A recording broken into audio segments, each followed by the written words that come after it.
تیرا دیکھا نہ سنا کہتے ہیں یہ اگلے زمانے والے. اگلے زمانے سے مراد یوں لیتے ہیں کہ ہم نے جو کتابوں میں پڑھا، ہم سے پہلے والے مجتہدین و محدثین و مجددین نے جو لکھا، اس سے پہلے ائمہ مجتہدین نے لکھا، اس سے پہلے تابعین نے لکھا،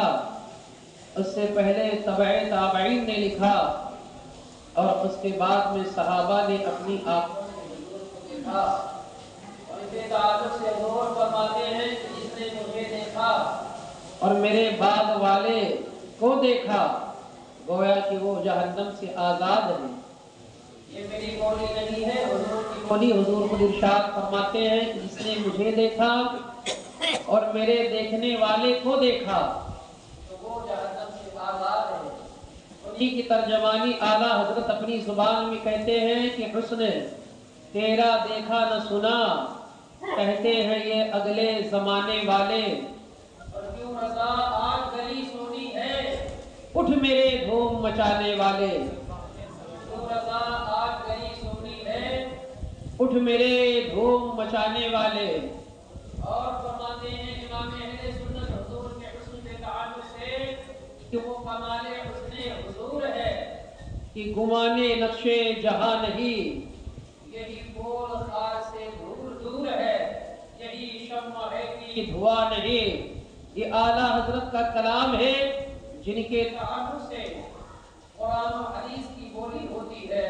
یا اقوال بزرگاں ہوا کرتا ہے.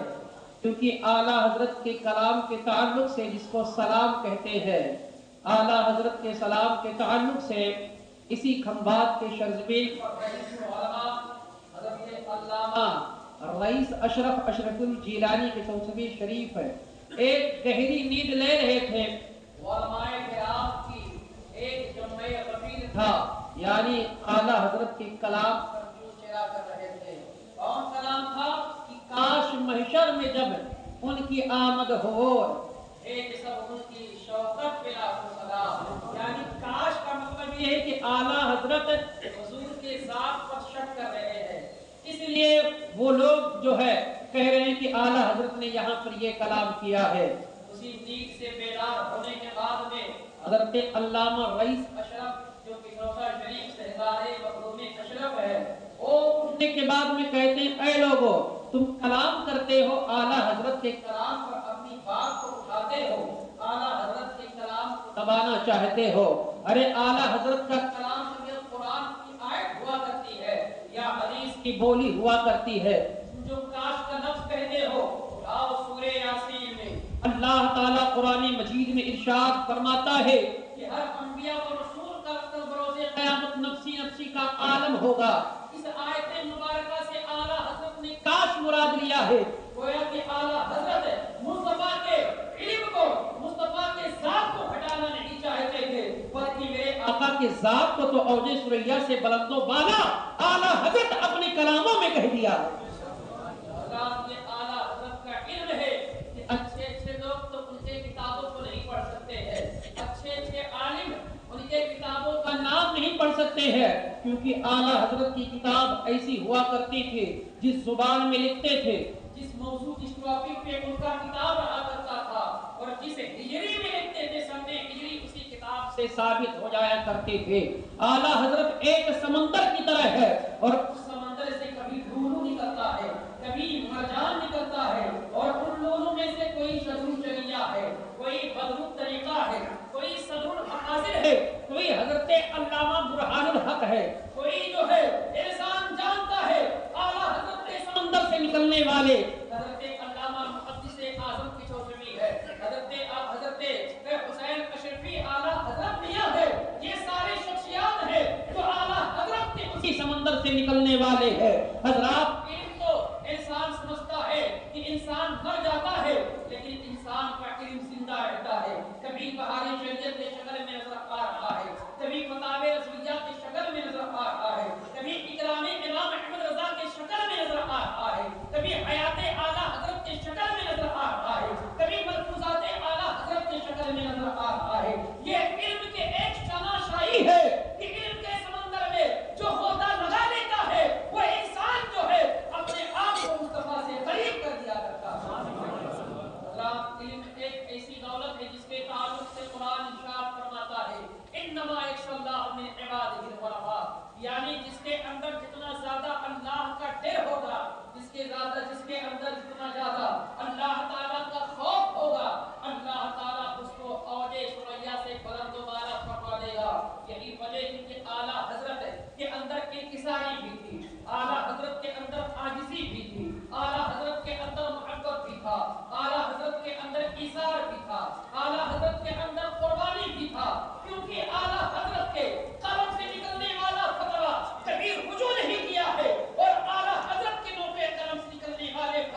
وقت انہوں نے کہا اگر آپ پوچھ رہے ہیں تو میں اپنے راز کو فاش کر رہا ہوں، میں مصطفیٰ کریم صلی اللہ علیہ وسلم کا شہزادہ ہوں۔ اعلیٰ حضرت نے کہا کہ بروز قیامت اگر مصطفیٰ نے پوچھ لیا کہ اے اعلیٰ حضرت امام احمد رضا، تو نے جو ہے میرے شہزادے کے کندھے پر تجھی کو سوار کرنا ملا تھا، گویا کہ اعلیٰ حضرت اپنے عاجزی اور انکساری کو رکھتے ہوئے اس شہزادے سے کہتے ہیں اے شہزادہ تم پالکی پر سوار ہو جاؤ، جب تک امام احمد رضا اپنے کندھے پر وقت کا مجدد یہاں سے لے کر جائے گا نہیں، تب تک جو ہے امام احمد رضا یہاں سے جائے گا نہیں۔ امام احمد رضا اس شہزادے کو پالکی میں سوار کر لیتے ہیں اور کرنے کے بعد میں کچھ تھوڑی دور اعلیٰ حضرت امام احمد رضا نبی کریم کے شہزادے کو اپنے کندھے پر سوار کر کے لے جاتے ہیں۔ اسی لیے اللہ تعالیٰ نے امام احمد رضا کو اتنی مقبولیت دیا تھا اور اتنی عظمت دیا تھا کہ ان کے سامنے کوئی سوال آتا تھا ایک ہی لمحے میں اعلیٰ حضرت اس سوال کے جواب کو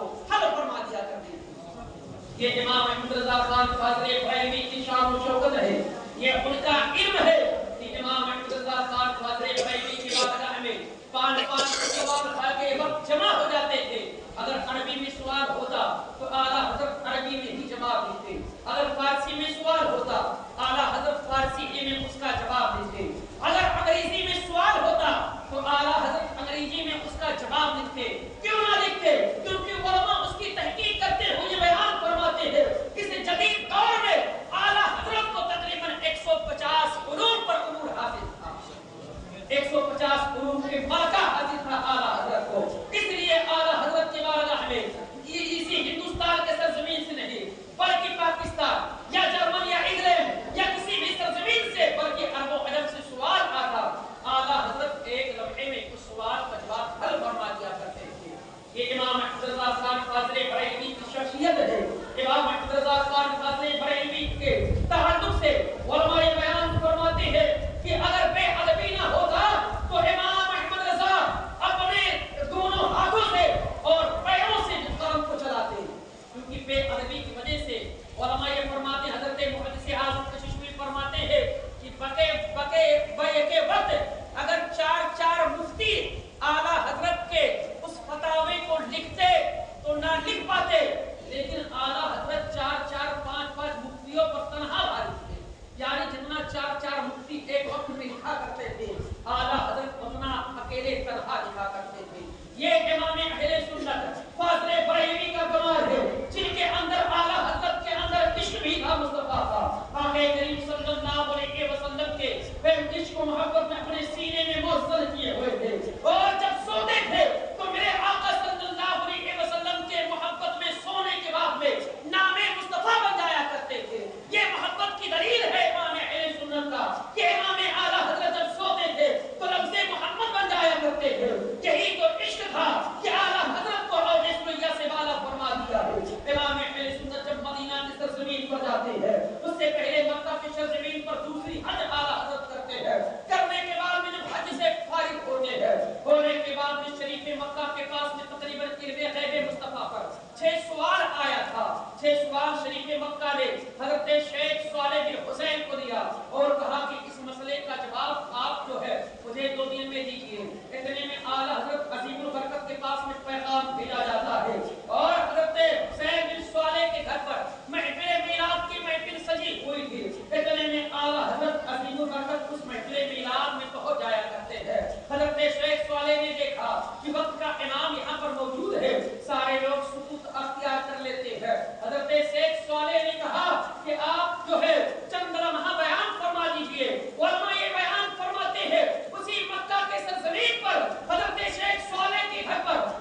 یہ جملہ اعلیٰ حضرت کے کتابوں میں موجود ہے. اعلیٰ حضرت نے علم کے ایسے درخشاں روشن کیے ہیں کہ جو مخالف ہے اس کی تحریف و تبدیل نہیں کر سکتا ہے اور نہ موافق کوئی ایک حرف بڑھا سکتا ہے. یہ امام اہل سنت رضی اللہ تعالی عنہ کی کتابیں ہیں. اعلیٰ حضرت